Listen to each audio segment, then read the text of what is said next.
Operation ದೋಸ್ತ್ ಈ ಹೆಸರನ್ನೆಲ್ಲಾದರೂ ಕೇಳಿದ್ದೀರಾ? ಫೆಬ್ರವರಿ 2023ರಲ್ಲಿ ಟರ್ಕಿಯ ದಕ್ಷಿಣ ಭಾಗ ಹಾಗೂ ಸಿರಿಯಾದ ಉತ್ತರ ಭಾಗದಲ್ಲಿ ಒಂದು ಮೇಜರ್ ಅರ್ಥಕ್ವೇಕ್ ಆಗುತ್ತೆ. ಈ ಮೇಜರ್ ಅರ್ಥಕ್ವೇಕಲ್ಲಿ 55,000ಕ್ಕೂ ಹೆಚ್ಚು ಜನ ಸಾವನ್ನಪ್ತಾರೆ. ಲಕ್ಷಾಂತರ ಜನ ತಮ್ಮ ಮನೆ ಕಳ್ಕೊತಾರೆ. ಹ್ಯೂಜ್ ಎಕನಾಮಿಕ್ ಲಾಸಸ್ ಆಗುತ್ತೆ. ಫುಡ್ ಶಾರ್ಟೇಜ್ ಆಗುತ್ತೆ. ಮೆಡಿಕೇಷನ್ ಸಿಗ್ತಿರ್ಲಿಲ್ಲ. ಈ ಸಂದರ್ಭದಲ್ಲಿ ಟರ್ಕಿಗೆ ಸಹಾಯ ಹಸ್ತ ನೀಡಿದ ಮೊದಲ ದೇಶ ಭಾರತ ಆಗಿರುತ್ತೆ. ಭಾರತ ಒಂದು ರೆಸ್ಕ್ಯೂ ಆಪರೇಷನ್ನ ಕಂಡಕ್ಟ್ ಮಾಡುತ್ತೆ. ಈ ರೆಸ್ಕ್ಯೂ ಆಪರೇಷನ್ಗೆ ಭಾರತ ಇಟ್ಟ ಹೆಸರೇನು ಗೊತ್ತಾ? ಆಪರೇಷನ್ ದೋಸ್ತ್ ಅಂತ. ಭಾರತ NDRF ಟೀಮ್ನ ಟರ್ಕಿಗೆ ಕಳಿಸ್ಕೊಡುತ್ತೆ. ಹಾಗೆಯೇ ಗರುಡ ಏರೋಸ್ಪೇಸ್ನ ಡ್ರೋನ್ಗಳನ್ನು ಕಳಿಸ್ಕೊಡುತ್ತೆ. ಈ ಡ್ರೋನ್ ಏನು ಮಾಡ್ತಿತ್ತಂದರೆ ಅರ್ಥಕ್ವೇಕ್ನ ಸಂದರ್ಭದಲ್ಲಿ ಯಾರಾದರೂ ಅವಶೇಷಗಳ ಕೆಳಗಡೆ ಸಿಕ್ಕಾಕೊಂಡಿದ್ರೆ ಅವರನ್ನು ರೆಸ್ಕ್ಯೂ ಮಾಡ್ತಿತ್ತು. ಭಾರತ ಕಿಸಾನ್ ಡ್ರೋನ್ಗಳನ್ನು ಜನರಿಗೆ ಮೆಡಿಕೇಷನ್ ಮತ್ತು ಫುಡ್ ಸಪ್ಲೈ ಮಾಡೋಕ್ಕೋಸ್ಕರ ಬಳಸ್ಕೊಂಡಿತ್ತು.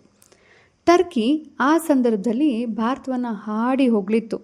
ಇವತ್ತು ಅದೇ ಟರ್ಕಿ ತನ್ನ 300-400 ಡ್ರೋನ್ಗಳನ್ನು ಪಾಕಿಸ್ತಾನಕ್ಕೆ ಕಳಿಸ್ಕೊಟ್ಟಿದೆ. ಹಾಗೂ ಪಾಕಿಸ್ತಾನ ಅದನ್ನು ಭಾರತದ ಮೇಲೆ ಪ್ರಯೋಗ ಕೂಡ ಮಾಡಿದೆ. ಆದರೆ ಭಾರತದ ಡಿಫೆನ್ಸ್ ಸಿಸ್ಟಮ್ ಎಷ್ಟು ಸ್ಟ್ರಾಂಗ್ ಇದೆ ಅಂದರೆ ಆ ಡ್ರೋನ್ಗಳನ್ನು ಆಕಾಶದಲ್ಲೇ ಡಿಟೆಕ್ಟ್ ಮಾಡಿ ಹೊಡೆದು ಹಾಕಿದೆ.